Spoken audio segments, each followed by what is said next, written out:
자, 이렇게 둘러보니 우리 김정재 성장님 네 분도 와 계시고, 저기 우리 충남식당 이경애 성도님도 나오셨고, 그 옆에 김수환?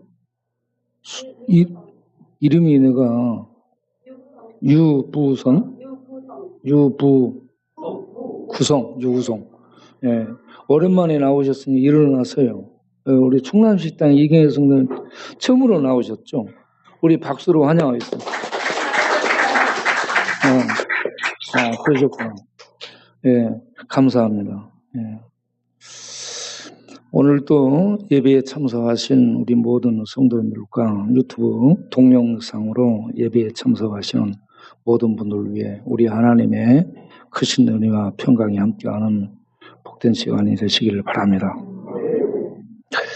예, 제가 작년과 올해 이어서 좀 이렇게 아픈 것 같아요. 작년에 코로나19에 걸려가지고 한 18일 정도 병원에서 생활을 하다가 나왔습니다. 그때는 무덤 속에 있는 것 같은 죽음을 체험하는 그런 시간이었습니다. 그게 굉장히 참 깊은 생각을 많이 하게 됐던 기회였고요. 그 다음에 심상포진이 왔어요. 심상포진이 와가지고 날카로운 이 발톱 같은 걸로 가슴을 확 핥히면 확 하는 그러한 것을 경험을 했었습니다. 그리고 올해 이렇게 또 이번에 치질 수술을 하게 됐죠. 그래가지고 제가 생각할 때는 다 아파도 거기는 아프지 않아야 되겠다.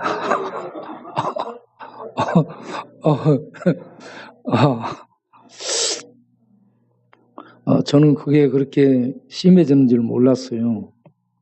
김혜리 권사님 병원에 입원시킨다고 가서 병원에서 왔다 갔다 하다가 화장실을 보러 갔는데 배는 아픈데 안 나와요. 그래서 힘을 줘서 보기는 봤는데 이상해진 것 같아요.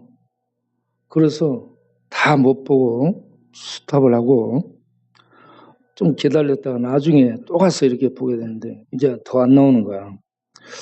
그렇게 그대로 참고 저녁을 먹고 또 마려우니까 가서 이렇게 보게 됐는데 이게 나와야 되는데 안 나오니까 땀을 내가 막 흘리고 있는 거야. 그래도 힘을 다해서 어떻게 막 뭐 했어요. 그런데 누구 나서 보니까 밑에가 빨개요. 터진 거죠, 많이.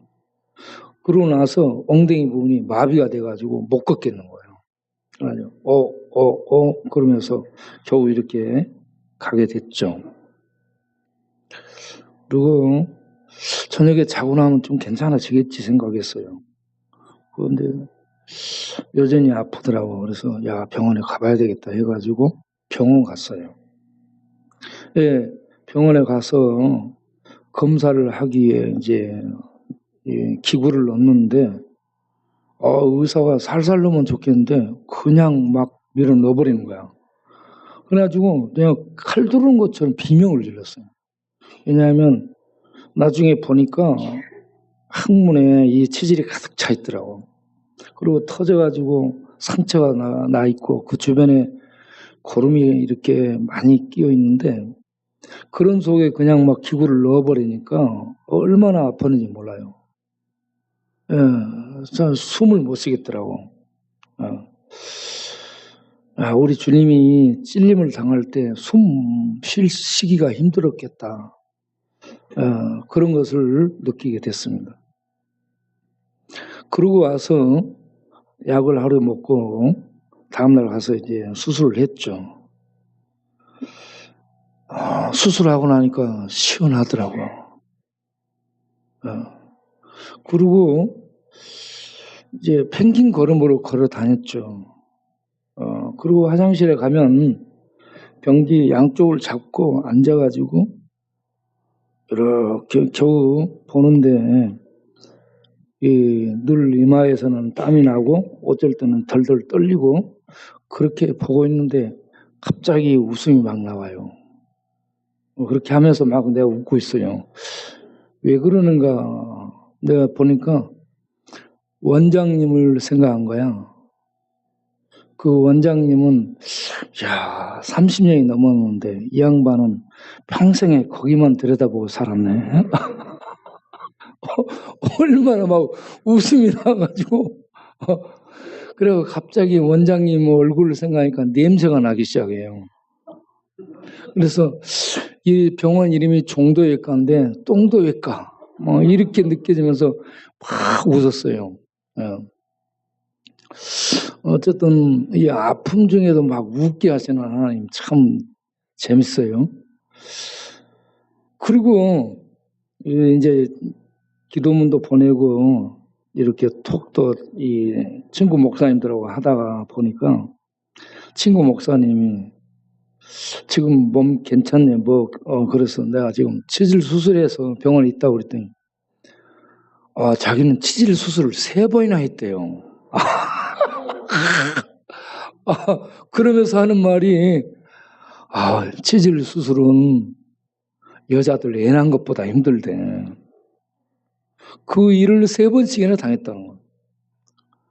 여기에 있는 우리 김정지 선교사님도 치질 수술했고 나중에 보니까 최은하 원사님, 신순하 원사님도 수술했다더라고요.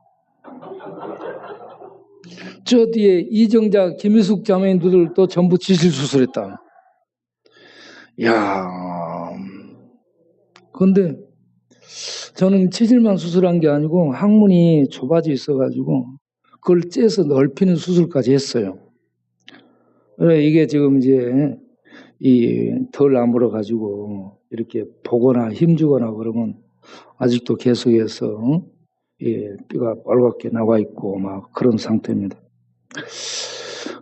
계속 이렇게 피를 보고 있습니다. 피똥 싸고 피 보고 있고 그렇습니다. 그러다 보니까 의사들의 말이 생각이 났어요. 병원에 가면 의사들이요 묻는 질문이 그거죠. 밥 잘 먹는가요? 소화 잘 시키는가요?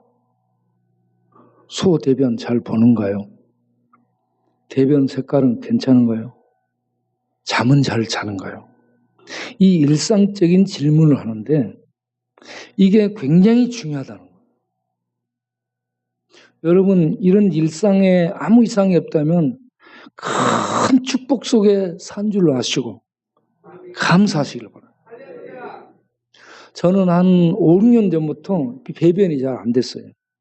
그래서 고속도로 휴게소를 가게 되면 화장실 가면 안 나오니까 바우가 앞에 와가지고 빨리 끊고 나와. 그리고 어쩔 때는 앞에 와가지고 화장실 만들고 있나? 그리고 가자고 그러면은 화장실에서 오래 있다 나오니까 이제 나는 안 가. 그런 식이었습니다. 이 화장실 가면은 이 배변을 잘 보는 분들 정말 큰 축복이에요. 저는 이게 안 나오니까 엉덩이를 이쪽으로 했다 저쪽으로 했다 꼬고 막 그렇게 해서 이렇게 두고 그렇습니다.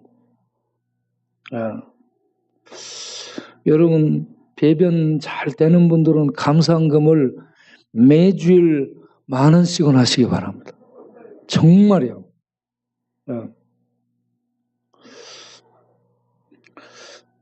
제가 이번에 이렇게 계속해서 아프다 보니까 깨달은 게 있어요. 어떤 걸 깨달았냐면 어떤 아픔에 대해서 이론과 감정과 실제 육체가 아픈 것은 아파서 경험한 것은 차이가 있다. 네. 우리가 누가 아플 때 옆에서 얼마나 아프냐 위로하고 그렇게 하지만 체휼이라는 단어가 있어요. 몸으로 경험하다. 이 말입니다. 몸으로 실제 경험을 한 사람은 아픔의 그 마음의 전달이 다가오지만 그렇지 못한 사람들은 이론상 정서상의 어떤 이 위로 정도를 해줄 뿐이다 하는 겁니다. 그러면서 주님에 대한 말씀, 주님의 고난을 묵상하게 된 거죠. 그리고 화장실에 앉아서도 저는 그갓 찔르면 이걸 늘 되깔리게 된 겁니다. 다니면서도 그갓 찔르면. 예. 마치 이 항문을 뭐 갈고리 같은 것으로 딱 잡아서 걸어놓은 것 같아요. 그러니까 꼼짝을 못 하겠어요. 항문은 사람의 가장 중심이고 가장 부드럽고 연한 곳인데 이걸 그냥 갈고리로 꿰매 갖고 있는 것 같아요. 그러다 보니까요, 주님의 고난에 대한 깊은 묵상이 이루어지고 또 하나는 내 속에 깊이 있는 어떤 죄들에 대한 회개가, 항문을 걸어놓으면 회개가 나오는 거예요. 항문 걸기 전에 회개하시기 바랍니다. 그런데 회개하라 해도 안 돼. 안 나와. 항문을 딱 걸어서 꺼내가지고 걸어놓게 되면 꼼짝을 못하니까 숨을 잘 못 쉬는 그때에 회개가 나옵니다. 뼛속, 살속, 핏속 깊은 곳에 있는 회개들이 나오게 되는 거예요. 그래서 우리를 아프게 하는 그 시간들이 굉장히 영적으로 유익한 시간들이 되게 되는 거예요. 고난받음이 내게 유익이라 했습니다. 주의 말씀을 묵상하고 또 회개하게 되고, 그래서 우리들이 영적으로 더 깊어지고 맑아지고 가벼워질 수 있도록 은혜를 베푸는 그런 기회로 삼아주신다 하는 얘기입니다.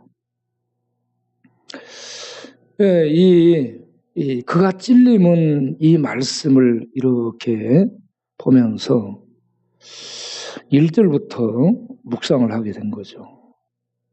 우리의 전한 것을 누가 믿었느냐. 탄식 소리가 나는 것 같아요. 하나님의 탄식. 우리의 전한 것을 온 인류 역사를 통해 하나님이 수없는 종들을 보내 거리에서 외치고 모퉁이에서 외치고 광장에서 외치고 골목에서 외치고 얼마나 하나님은 이 세계를 향해서 목소리를 날리며 외쳤습니다. 그의 백성들에게 찾아와서 외쳤습니다.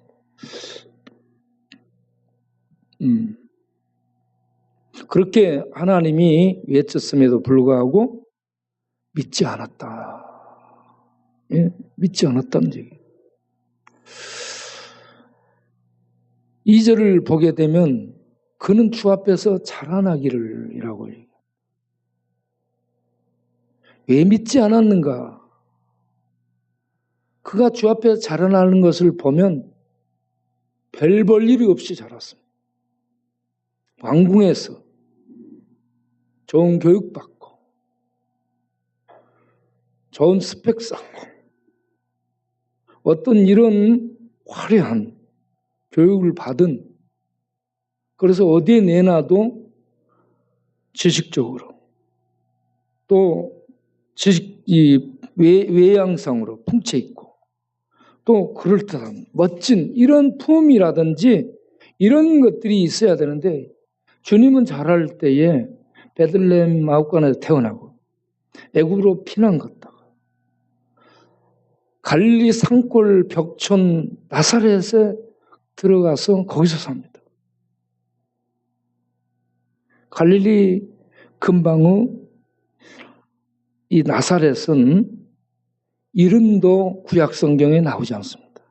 나사렛이라는 동네에 대한 선지자들을 통한 예언도 나오지 않는 그런 동네, 이름도 없는 동네.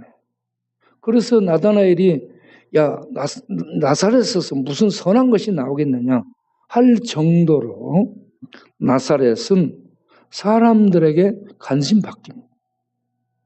그러한 곳에서 자라서 목수, 공부도 못하고 목수 일을 하고 어떤 사회적으로 사람들에게 인정받을 수 있는 그런 직업도 아니고 돈도 많은 것도 아니고 좋은 학벌을 가진 것도 아니고 외형도 그렇게 풍채가 사람들 볼 때에 야, 저 사람 이런 어떤 느낌이 없는 별 볼 일이 없는 비천한 주목과 관심의 대상이 되지 못하는 그런 모습으로 자랐습니다. 연한 순 힘도 없고 메가리도 없고 어떤 내놓을 만한 것이 없이 자랐습니다. 그래서 나사렛 예수 평생 붙어 다닌 표딱된 나사렛 이게 얼마나 무시하며 믿을 수 없는 존경할 수 없는 그런 이 존재라는 얘기입니다. 주 앞에서 자라나기를 이렇게 세상 사람들 볼 때에 별 볼 일 없이 자랐다. 우리들 별 볼 일 없는 우리들 주님도 별 볼 일 없이 세상으로부터 외면과 괄시와 무시를 받았고 거절을 받은 분입니다. 여러분 그래도 하나님의 아들이었습니다. 여러분 자기가 나 스스로 별 볼 일 없지 않냐 생각하는 사람들 주님이 그런 대접을 받았다는 것을 아시고 위로받으시기를 바랍니다.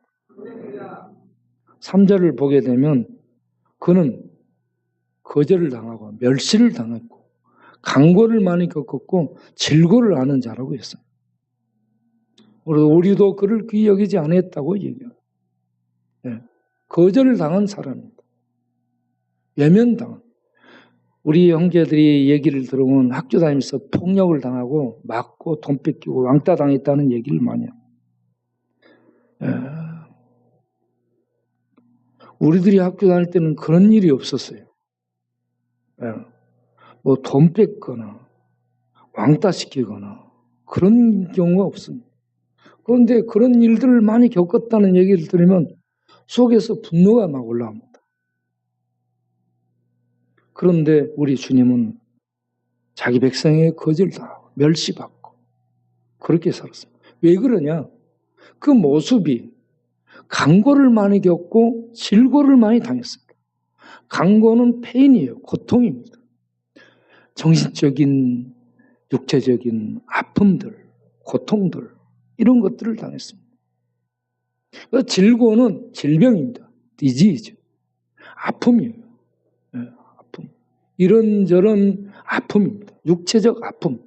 주님이 우리하고 똑같은 연약한 육체를 가졌죠. 죄는 없지만 목마르고 배고프고 지치고 그런 분입니다. 그래서 주님도 질병을 겪었다라고 볼 수 있습니다. 그래서 우리 히브리서 4장 15절 16절 보면은 대제사장으로 계신 우리 주님은 우리의 모든 것을 체휼을 하셨다라고 얘기해요. 체휼, 몸으로 겪으셨다는 얘기입니다. 몸으로 다 겪었기 때문에 우리의 아픔을 정녕 깊이 있게 동정해주고 이런 어떤 불쌍히 여기서 그냥 돈 좀 던져주는 동정이 아니라 경험한 사람이 위로해주는 그런 위로 있잖아요. 공감, 같이 느끼는 그런 아픔, 그걸 해줄 수 있는 분이라는 얘기입니다.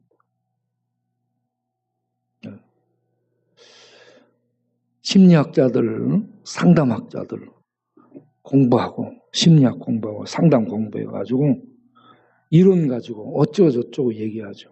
옛날 세월호가 사고가 생겼을 때 그 부모들이 울고 있는데 상담원가들, 심리학자들 와서 뭐라고 하니까 이론 가지고 경험을 하지 못한 아픔을 만져주지를 못하니까 그 부모들이 뭐라고 했어요? 당신들 전부 가라고 했죠.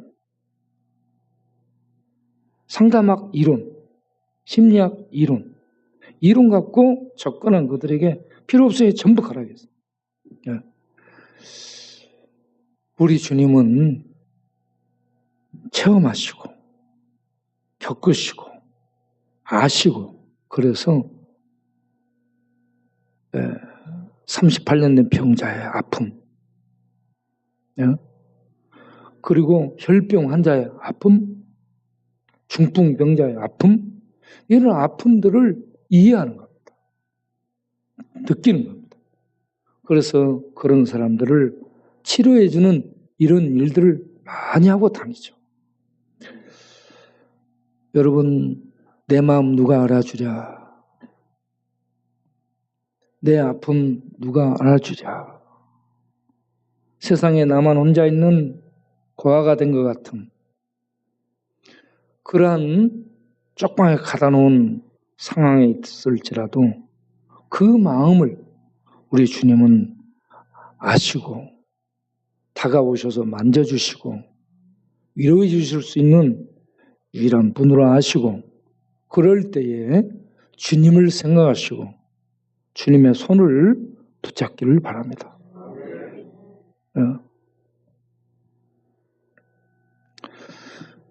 이렇게 우리 주님은 강고를 많이 겪고 질고를 하는 자라 사람들이 볼 때에 이렇게 거절할 수밖에 없는 그런 모습이었습니다. 4절을 보게 되면 4절부터 5절, 6절까지 이제 그가 그렇게 당하게 된 게 우리를 위한 것이었다라고 얘기합니다. 그는 실로 우리의 질고를 졌다. 우리의 질병, 아픔, 연약함을 짊어지고 우리의 슬픔을 당한 것이다 라는 얘기입니다. 그런데 우리가 생각할 때 우리는 전부 자기 주관적인 입장에서 판단하고 생각하기 때문에 그도 자기 죄 때문에 잘못 때문에 하나님께 징벌을 받아서 그렇게 고난당한 거겠지. 이렇게 판단하고 이렇게 생각한다는 얘기입니다. 세상 사람들의 관점이 이렇게 가고 있다는 얘기입니다. 그런데 그게 아니고 우리의 아픔들을 짊어진 것이다. 우리의 질병을 짊어진 것이다. 그리고 5절에 가서 보게 되면 우리들이 해결할 수 없는 가장 중요한 문제들, 우리의 죄와 우리의 허물 때문에 우리 주님이 그러한 고통을 당하고 아픔을 당했다라는 것을 밝혀주고 있습니다.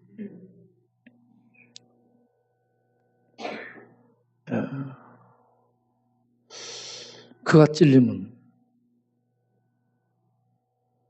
찔렸다. 가시에 찔리고 창에 찔리고 못에 찔리죠. 찔렸다. 여러분, 찔려보지 않은 사람, 이론 가지고 있는 사람, 정서상으로 느끼는 사람, 실제로 찔려본 사람 다릅니다.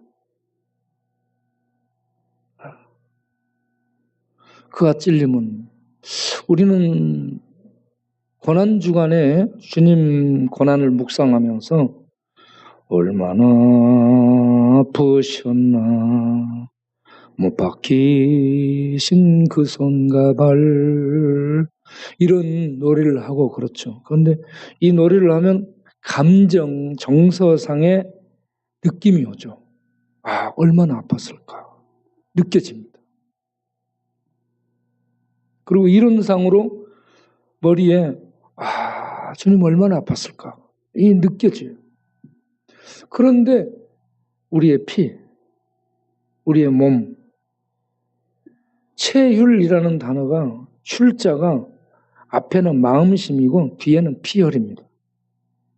마음, 피, 마음과 피가 함께 있는 곳이 육체인데 이곳에 찔림을 당하고 배임을 당하고 어떤 관통을 당하는 이런 아픔을 겪게 된 사람, 그렇지 않은 사람과는 아픔의 이해 강도가 차이가 있다고 봅니다. 우리는 이 고난 주간에 그가 찔림은, 그가 상함은, 그가 징벌을 받음은, 그가 채찍에 맞음은, 이 단어들을 탁 떼놓고 묵상하시기 바랍니다. 그가 찔림은. 누가 찔려야 돼요? 내가 찔려야 되죠? 그거 찔림 받아야 될 대상이 누구예요, 사실은? 우리들이고 납니다. 때려 죽일 놈들이죠. 에? 때려 죽일 놈들이 우리예요. 내가 찔림 받고, 내가 상함을 받고, 으깨지는 것을 상함이라고 얘기해요. 징계를 받은 것은 하나님께 저주받아서 공개 처형당하는 징벌, 심판을 얘기합니다. 채찍에 맞으면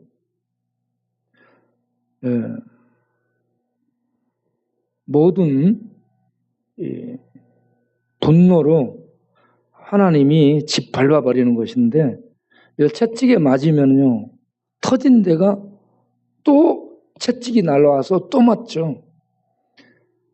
그냥 안 터진 곳을 맞으면 덜 아파요. 터진 곳을 계속 맞아봐요. 터진 곳을 계속 맞게 되면 어떻게든 견딜 수 없어요. 그래서 여기 5절은 찔리고 상하고 공개 처형 저주를 받고 매달아 놓고 공개 처형을 시키는 거예요. 그리고 채찍으로 때렸습니다. 안 맞은 곳이 없고 안 터진 곳이 없고 안 상하는 곳이 없이 모든 부분을 다 이렇게 하나님이 심판하시는 겁니다.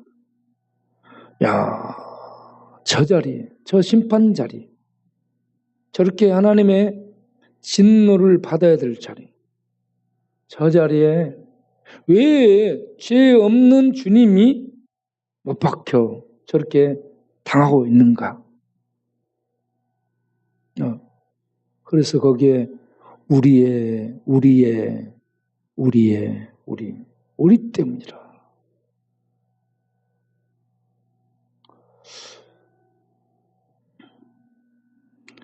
6절을 보게 되면 설명을 해주죠.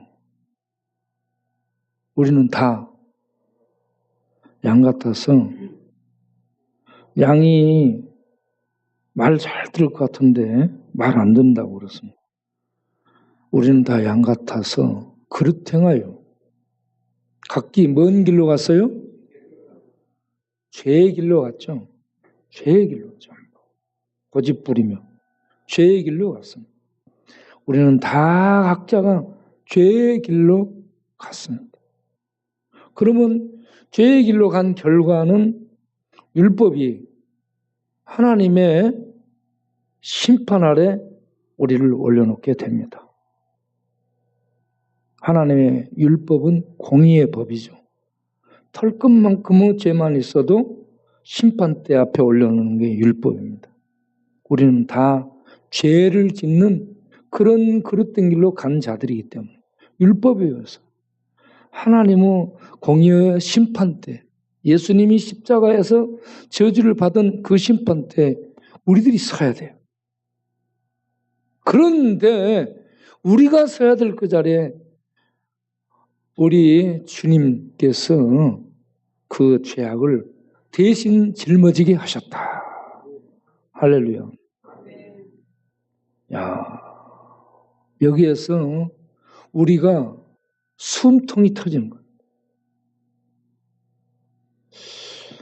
우리가 그걸 받게 되면 캄캄한 어둠 속으로, 그리고 불타는 지옥불 속으로 던져지게 됩니다. 그런데 우리 주님이 우리 대신 하나님의 저주와 형벌을 십자가에서 다 받아주신 것입니다. 우리 대신 저주를 받으시고, 우리 대신 형벌을 받으시고, 우리 대신에 하나님의 진노를 받아주신 예수님, 그분을 세례 요한이 요한복음 1장 29절에 세상 죄를 지고 가는 하나님의 어린 양이라고 얘기했습니다. 네, 하나님의 어린 양. 우리를 대신해서 하나님께 제물이 되는 어린 양으로 예수님이 오셨습니다. 마가복음 10장 45절은 그는 대속 제물로 오셨다라고 얘기하고 있습니다. 이사야 53장 이 고난을 예수님이 당하실 때에 예수님이 그냥 이렇게 고난을 이겨내는 게 아니고요, 얼마나 신음하고 아파하고 견디지 못해하는 모습으로 그 고난을 당하는 것을 보게 됩니다. 마태복음 27장 45절 46절을 보게 되면 십자가에 못 박혀서 12시 제6시부터 오후 3시까지 어둠이 임합니다. 어둠은 하나님이 이 심판하시는 그러한 어둠에 넘겨주고 어둠의 세력을 심판하는 이런 모습이 나타나는 건데, 어둠이 지배하는 이때에, 어둠 속에 예수님이 넘겨지는, 심판 속에 넘겨지는 이때에 46절을 보게 되면 예수님의 외침이 나오죠. 이 외침이 그냥 나오는 것 같아요. 엘리 엘리 라마 사박다니 하는 이 외침, 십자가에서 외치는 이 외침이 나의 하나님 나의 하나님 어찌하여 나를 버리시나이까. 나의 하나님 나의 하나님 어찌하여 나를 버리시나이까. 이 비명과 이 절규가 우리들이 외치는 그런 비명으로 알아야 됩니다. 내가 거기에서 하나님께 버림받아 어둠 속에 버림받아 저주 속에 버림받아 끊어지는 이런 상황을 겪는다. 어째 나를 버리시나이까. 이렇게 돼야 될 사람이 우리란 얘기죠. 그런데 이사야 3장에 예언된 말씀대로 우리 무리의 죄악을 하나님의 어린 양에게 하나님이 담당시켰어. 어린 양 된 예수께서 우리의 죄를 대신 담당하시고 십자가의 저주 속에 끊어지며 형벌을 받고 있습니다. 나의 하나님 나의 하나님 어찌하여 나를 버리시나이까. 저는 죽음을 생각해 봤습니다. 네. 사람들이 죽을 때에 악 소리 내며 죽습니다. 여러분 숨 쉬다가 숨이 안 쉬어지면요 온 몸이 반응해요. 숨 쉬다가 숨이 끊어질 때 소리 냅니다.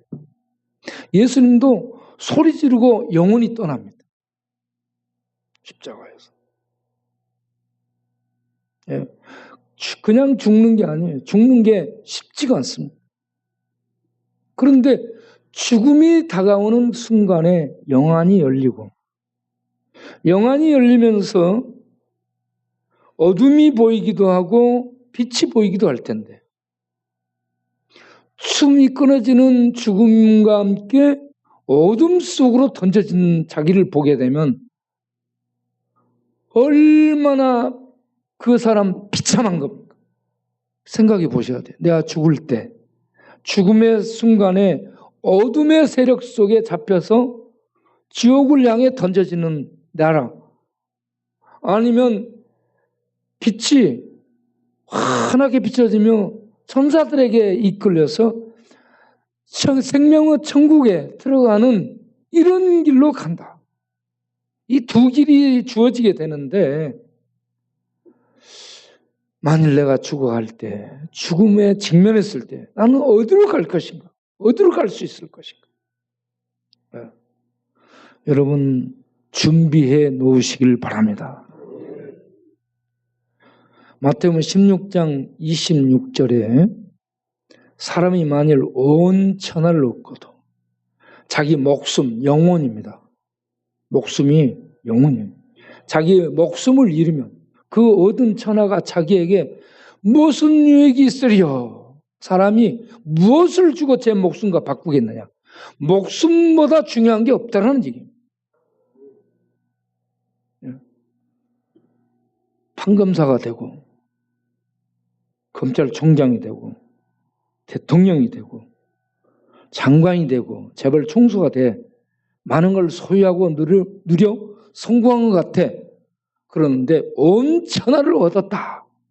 이것보다 큰 성공 어디 있어요? 온 천하를 얻었는데 나중에 보니까 그가 죽을 때 어둠 속에 잡혀서 지옥으로 꽝 떨어진다. 인생 실패한 것. 인생 실패한 것.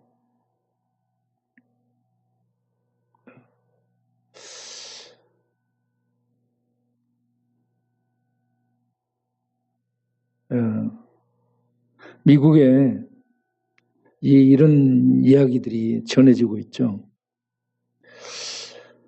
어떤 두 젊은이가 작심하고 타락해보기로 맘먹고 도박장으로 향하고 있었어요. 그 도박장 옆에 조그만 교회가 있었습니다.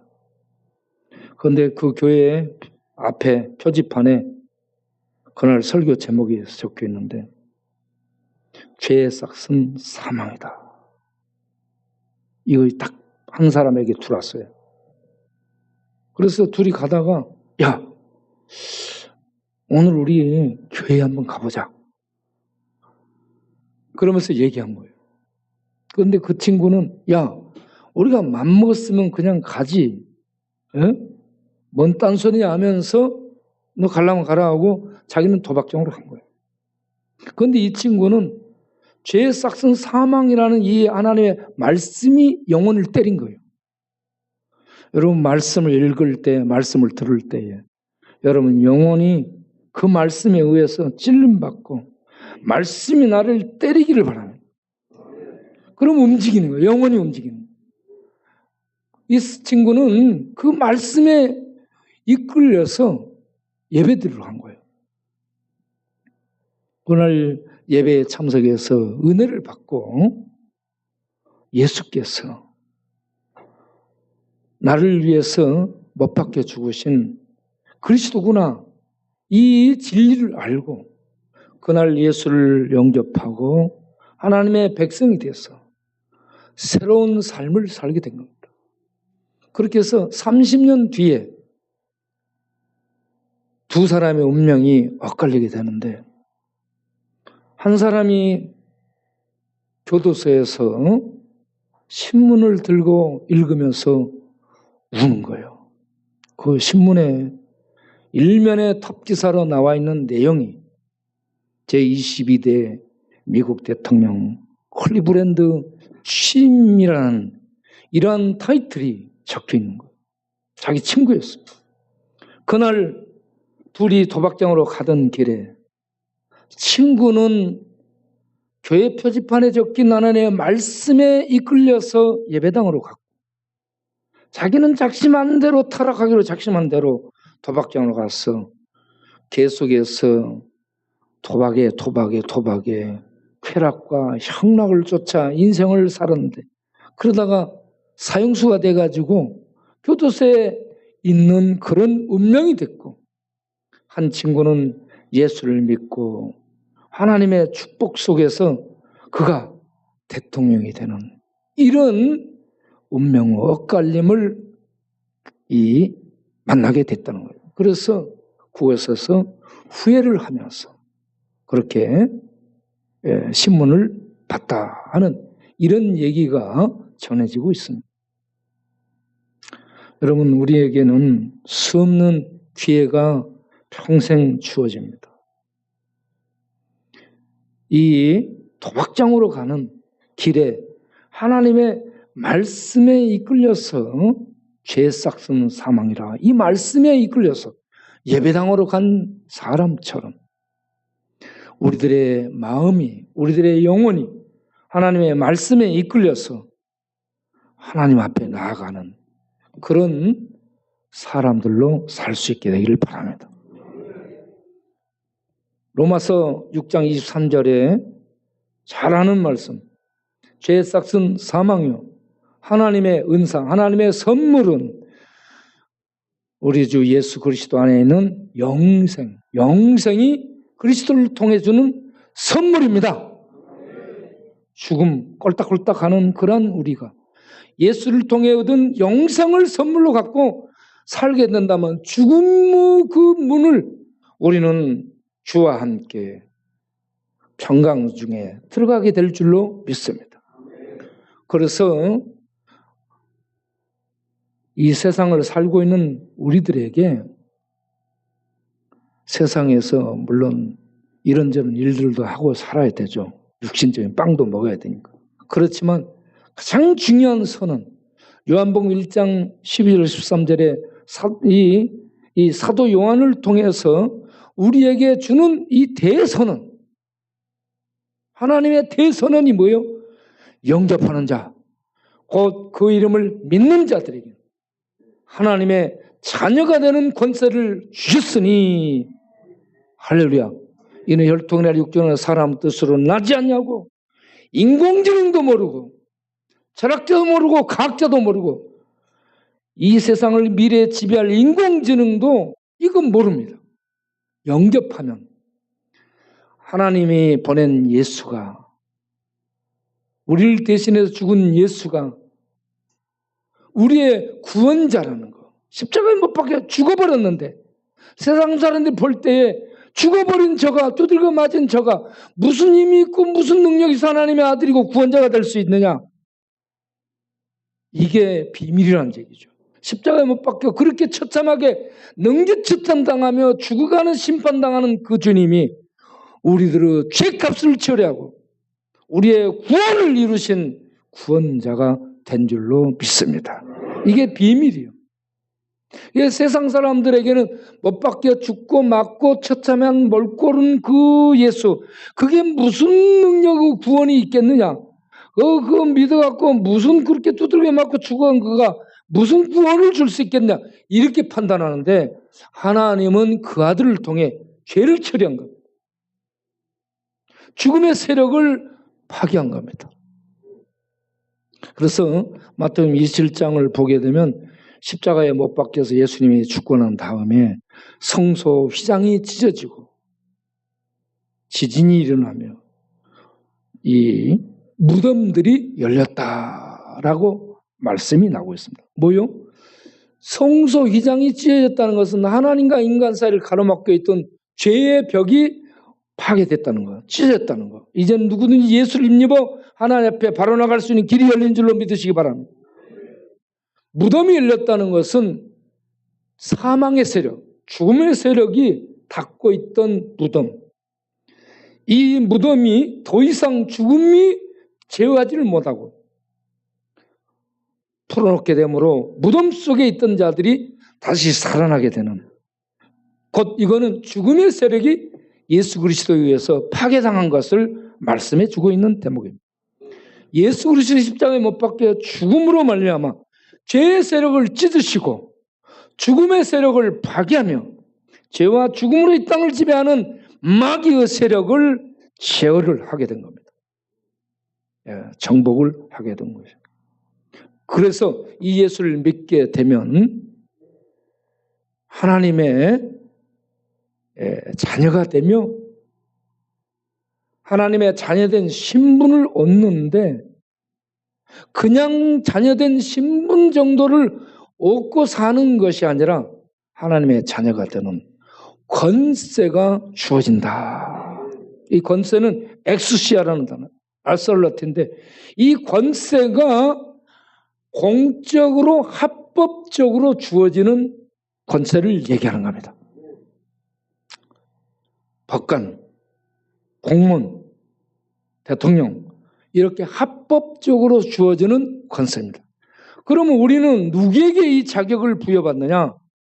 예수를 믿게 되면 죄사함을 얻고 하나님의 자녀가 되는데 누구에게 부여받게 되느냐? 어떤 유엔에서 어떤 미국에서 얻는 것이 아니고 하늘의 정부에서 하나님에 의해서 예수 믿는 자들은 하나님의 자녀의 신분을 얻으며 하나님의 자녀된 권세를 갖게 됩니다. 하나님이 선언하는 거예요. 하나님의 자녀가 되는 권세를 주셨다. 하나님의 자녀된 권세를 갖게 되면 어때요? 죄가 주관하지 못합니다.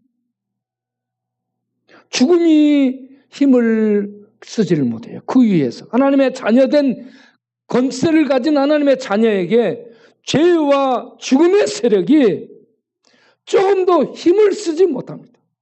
하나님의 자녀된 권세는 생명의 권세, 영광의 그 자리에 나아가는 축복을 특권을 갖기 때문에 이런 죄와 죽음의 세력이나 마귀의 발톱도 마귀의 손톱도 핥을 수 없는 하나님의 이 자녀된 특권 속에 들어간다라는 얘기입니다. 그래서 죽어도 죽음이 해치지 못하는 하나님의 자녀의 생명의 권세를 갖고 들어가고 하나님의 영광 앞에 나아가게 된다는 것. 그래서 저는 예수 믿은 게 얼마나 감사합니다. 여러분, 예수를 그리스도로 하나님의 아들로 발견하고 예수를 그리스도로 하나님의 아들로 믿는 믿음을 가진 자는 최고로 성공한 자요, 최고의 축복을 받은 자요, 가장 고차원의 지식을 소유한 자입니다. 이 땅에서 먼 지식 뭐라고 해도 예수를 그리스도 하나님의 아들로 알고 박을 발견하고 믿는 자는 성령에 의해서 이 땅에 있지만 하늘에 들어간 자요, 하늘에 있는 감춰진 비밀의 지식을 갖게 된 가장 고차원적인 지식을 소유한 자가 됩니다. 그래서 예수를 믿는 것은 자기 힘으로 되지 않고 학교에서 배워도 되지 않고 설득으로 되지 않습니다. 고린도전서 12장 3절에 성령의 능력이 아니면 예수를 주로 알 수 없다. 예수를 믿을 수 없다라고요. 성령, 어떤 철학자의 도움으로 예수 믿는 게 아니에요. 어떤 전도자의 도움으로 예수 믿는 게 아니에요. 예? 어떤 누구의 설득으로 예수 믿는 게 아니에요. 성령의 도우심으로, 성령의 역사하심으로, 곧 하나님의 역사 속에 예수를 믿는 겁니다. 그리고 예수 믿는 자 안에 성령이 와서 임하여 계신, 할렐루야. 그래서 예수 믿는 자보다 복된 자가 없고, 예수 믿는 자보다 성공한 자가 없고, 예수 믿는 자보다 축복받은 사람이 없습니다. 이런 축복을 여러분들이 예수 믿어 누리길 바랍니다. 그러면 이런 모든 축복을 누린 우리가 이 고난주간에 십자가를 짊어지게 예루살렘에 올라가는 주님 뒤를 따라서 이 축복을 소유한 우리이기 때문에 주님의 뒤를 따라 고난의 현장 속에 들어갈 수 있는 그런 성도로 살 수 있기를 바랍니다. 처음에 시작했던 의사가 질문했던 보편적인 질문을 성도에게 묻겠습니다. 교회는 잘 다니신가요? 예수를 그리스도와 하나님의 아들로 믿고 있는가요? 예배는 잘 참석하고 계신가요? 성경은 읽고 있는가요? 기도는 드리고 있는가요? 11조와 감사한금 내고 있는가요? 봉사하고 있는가요? 전도는 하고 있는가요? 이런 것들이 신자들에게 묻는 의사가 묻는 이 평범한 일상적인 질문입니다. 그걸 잘하면 건강한 거예요. 밥 잘 먹고 소화 잘 시키고 소대변 잘 보고 잠 잘 자면 건강한 거예요. 그런 것처럼 예배 잘 드리고 예수 믿고 예배 성경 읽고 기도하고 봉사하고 헌금하고 전도하고 사는 성도는 건강한 성도예요. 그 중에 하나라도 빠진 사람은 건강하지 못한 거예요. 변이 막힌 거야.